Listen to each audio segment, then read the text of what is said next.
బిడియం ఇదేనా చెలియ కానుక ఈ మౌనం ఈ బిడియం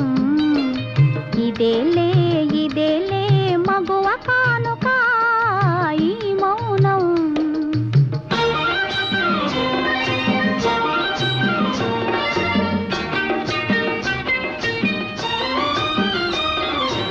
ఇన్ని నాళ్ళ మనవలపులు వికసించుట ఇందుకా ఇన్ని నాళ్ళ మనవలపులు వికసించుట ఇందుకా మమత